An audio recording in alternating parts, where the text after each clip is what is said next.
Assalamualaikum warahmatullahi wabarakatuh. Apa kabar Sobat Beyond Education semuanya? Semoga kita dalam keadaan yang sehat walafiat. Pada kesempatan kali ini kita akan membahas suatu isu yang sangat sensitif nih. Ya, berkaitan dengan pergantian ini ya, Menteri Pendidikan kita. Karena saat ini kita mendapatkan Menteri Pendidikan yang baru. Nah, semoga apa yang kita bahas bisa menjadi insight, terutama bagi Menteri Pendidikan kita yang baru nih. Semoga ya ke depannya gitu pendidikan kita tuh arahnya jelas ya. Karena ya setahu kita sih setiap ganti Menteri Pendidikan pasti adanya pergantian kebijakan. Ini yang kadang membuat orang-orang di lapangan menjadi pusing tujuh keliling ya. Semoga kita nggak akan pusing lagi. Oke Pak Afi, apa nih yang ingin kita bahas nih Pak spesifiknya? Ya, pertama-tama saya ingin mengucapkan selamat. Oke. Ya, sebetulnya bukan cuma Menteri Pendidikan Pak yang diganti, semuanya sama presiden-presidennya, Pak. Kabinet. Ya, tapi kan sekarang kita fokus terhadap Menteri Pendidikan nih Pak, karena itu adalah expertise kita nih. Ya, jadi memang karena channel ini channel di bidang pendidikan, parenting, dan motivator gitu. Jadi mungkin kita concernnya ke arah pendidikan ataupun orang-orang yang memang bertanggung jawab dan berwenang di bidang ini gitu ya, yaitu Pak Menteri Pendidikan.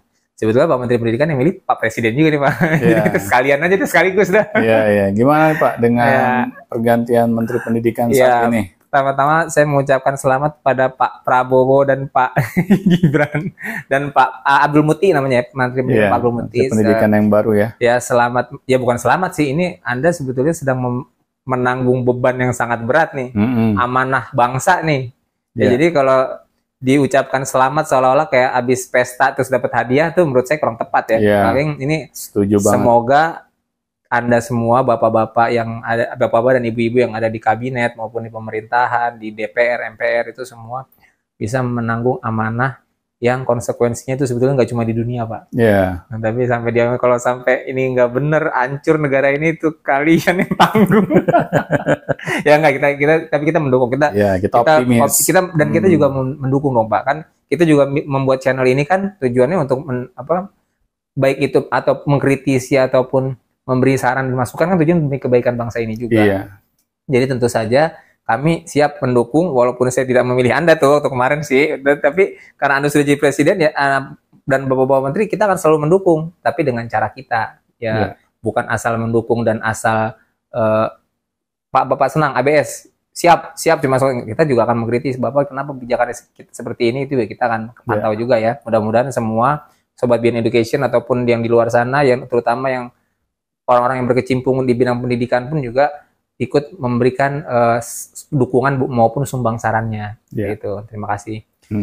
Saya ini lebih tepatnya nih, emang ada juga nih yang request ini menganggap ini sangat penting untuk dibahas Pak. Ya, kebetulan beliau kepala sekolah juga nih.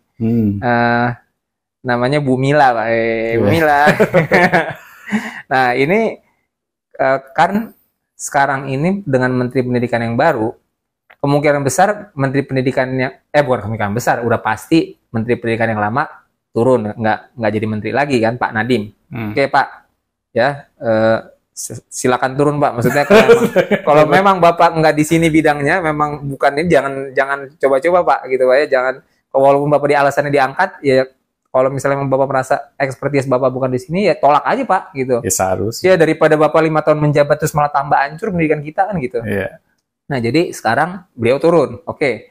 Nah, sekarang naik lagi yang baru namanya Pak Abdul Muti dengan background katanya sih ada background pendidikan juga. Cuman maksud saya beliau katanya akan mengkaji ulang kebijakan Pak Nadiem yang sebelumnya, ya kan? Yaitu kurikulum, dalam hal ini kurikulum Merdeka. Mau dikaji lagi apakah masih dipakai atau enggak. Nah, sekarang persoalannya kalau menurut saya gini. Ini kan setiap ganti menteri ganti kebijakan lagi. Ya nggak tahu kebijakan lebih bagus apa enggak. Yang jelas seolah-olah pendidikan kita tuh umurnya cuma 5 tahun Pak. Iya. Seolah-olah 5 tahun, ntar berubah lagi. Dan berubahnya apa ke arah yang lebih baik apa enggak, ya saya nggak tahu, nilai aja sendiri. Dari pendidikan kita udah dari tahun berapa, dari zaman Indonesia Merdeka, kira-kira sekarang udah semakin baik atau mundur? Malah semakin mundur, nggak tahu juga. Saya merasa kok dulu zamannya Ki Hajar Dewantara ya, dengan Ingar Sosung Tulada Ing Madya Mangun Karsa Tuturi Handayani itu sangat powerful sekali dulu Pak. Dulu itu Pak ya. Nah, sekarang udah beberapa puluh tahun setelah itu kok malah makin gak jelas cara pendidikan kita gitu. Kasihan loh Pak Ki Hajar Dewantara almarhum. Kan beliau juga pejuang, beliau juga pahlawan. Nah, maksudnya sebetulnya ini mau dibawa kemana pendidikan kita? Kalaupun kata Pak Abdul Muti mau mengkaji ulang kurikulum Merdeka yang dari mantan menteri sebelumnya, dari Pak Nadiem, itu terus mau apa? Mau sekedar, oh iya zaman Pak Nadiem nggak ada UN, berarti nanti zaman saya ada UN lagi, apa cuma sekedar itu perubahannya gitu. Mungkin Pak Doni bisa ngasih pandangan Pak. Iya, jadi begini Pak, kalau saya sih melihatnya ya, dunia pendidikan di Indonesia ini arahnya nggak jelas Pak. Karena yang seperti Pak Afi tadi bilang bahwa setiap pergantian Menteri Pendidikan, ganti juga Pak kebijakan. Nah masalahnya di dunia pendidikan ini nggak bisa begini Pak caranya. Karena dunia pendidikan ini kan ada orang-orang yang bekerja di lapangan Pak. Coba kita pikirkan nasib mereka yang di lapangan kalau setiap 5 tahun sekali kebijakan itu berubah. Guru gitu ya? Ya, maksud saya kasihan guru-guru di lapangan, Pak. Karena mereka lah yang akan bertemu langsung dengan anak-anak didiknya. Kalau setiap kebijakan berubah, akhirnya guru juga harus terus beradaptasi dengan kebijakan yang baru.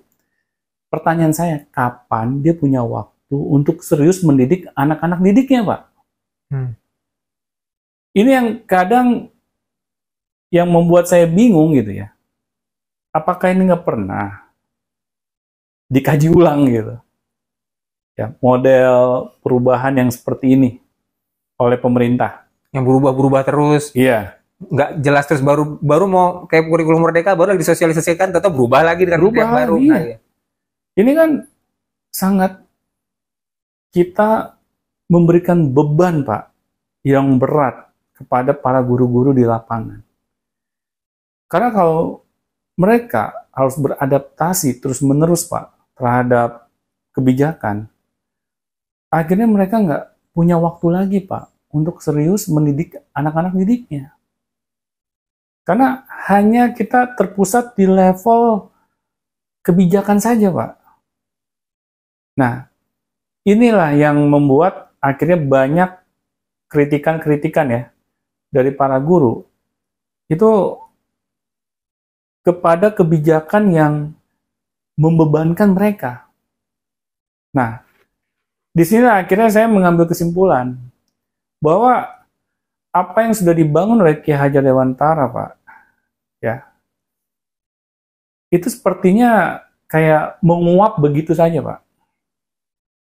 Seharusnya kan kita sudah punya arah pendidikan yang jelas, Pak, yang dibuat oleh Ki Hajar Dewantara. Beliau bagaimana kurang jelasnya, Pak? Beliau sudah memberikan pakem-pakem di dalam dunia pendidikan di Indonesia. Tapi pakem-pakem itu nggak pernah kita pakai. Kita selalu ingin membuat suatu perubahan. Tetapi perubahannya itu kayak tumpang tindih, Pak. Bukan saling melengkapi. Nah, masalahnya kan, kalau model pendidikan yang tumpang tindih, arah pendidikan itu semakin gak jelas, Pak. Nah, seharusnya kan pemerintah ini tahu kalau perubahan kebijakan di dunia pendidikan ini tidak jelas arahnya. Banyak orang-orang yang akan dikorbankan, Pak. Terutama para pendidik. Mereka inilah yang akan kesulitan gitu untuk bisa mengimplementasikan arah pendidikan yang harus mereka kejar gitu. Nah, ini Pak yang saya melihat, kenapa sih pendidikan di Indonesia ini bukannya jalan di tempat lagi Pak, malahan mundur. Karena arahnya nggak jelas gitu. Padahal founding father kita tuh sudah membuat gitu Pak, pakem-pakem yang istilahnya kalau kita mau ikuti saja, arah pendidikan kita itu sudah kita bisa prediksi, Pak, kemana arahnya. Nah, tetapi kan hal ini seperti tidak menjadi suatu hal yang penting, Pak, bagi pemerintah yang yang sedang ini ya menjabat pada hari ini. Nah, tadi yang Pak Afi bilang kan, Menteri Pendidikan yang baru ingin mengkaji ulang kebijakan Menteri Pendidikan yang sebelumnya. Ini kalau misalnya Pak, kita sampai salah dalam mengkaji ulang Pak ya, bukan kita perbaiki mana yang kurang, tetapi kita malah ubah 180 derajat, akhirnya Pak, kira-kira bagaimana Pak? Hal-hal yang sudah terbuang gitu sebelumnya, dari energi, waktu, uang, ya kan ketika kita membuat suatu kebijakan kan itu pasti ada turunannya Pak. Apakah kurikulum yang baru, ya, atau pelatihan-pelatihan, Meeting-meeting ya, pertemuan-pertemuan atau meeting-meeting. di hotel. Ini kan semuanya membutuhkan effort yang luar biasa Pak. Tapi kalau dikaji ulangnya untuk merubah 180 derajat, hal itu kan akan menjadi sia-sia, Pak. Iya, jadi semua meeting-meeting di hotel, semua diklat-diklat, semua itu mubazir ya, semua kalau cuma mau dirubah lagi 180 derajat Pak. ya. Akhirnya kan kita bukan berbicara berkaitan dengan esensi, Pak. Esensi dunia pendidikan kita ini ingin kita bawa kemana sih? Ya. Masa kita selalu berbicara hanya kulitnya saja gitu, Pak. Mungkin bukan kulit arnya juga enggak gitu, Pak.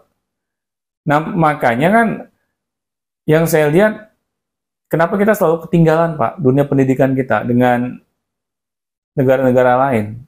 Ya karena kalau negara-negara lain itu jelas, Pak, arah pendidikan yang mau dibawa kemana. Kalau kita enggak, kan selalu dihancurkan setiap 5 tahun sekali, Pak. Diubah lagi ini. Bukan dibawa, dihancurkan. Dihancurin. Ngancurin doang bisanya gitu ya, ngubah, memperbaikinya nggak bisa. Iya. Karena setiap menteri yang menjabat itu kayak ingin meninggalkan legacy, Pak. Pengen meninggalkan suatu kayak prasasti. Nah, tapi kan masalahnya ketika kita ingin meninggalkan suatu legacy dan legacy itu malahan bikin pusing, Pak, untuk penerusnya. Ini yang harus kita koreksi, Pak. Ya, masa sih kita ketika meninggalkan legacy kan seharusnya itu bermanfaat, Pak, bagi penerus kita. Bukannya malah nyusahin penerus kita gitu. Kita malah memberikan PR yang banyak gitu buat penerus kita. Akhirnya penerus kita bingung, Pak, mau mulai dari mana nih. Nah, itu Pak yang saya sangat khawatirkan. Kalau dunia pendidikan kita itu, kita tidak pernah menganggap serius, Pak. Nah, jadi kalau menurut saya, dengan pergantian Menteri Pendidikan ini, jangan sampai, Pak, kita mengulang kesalahan yang sama.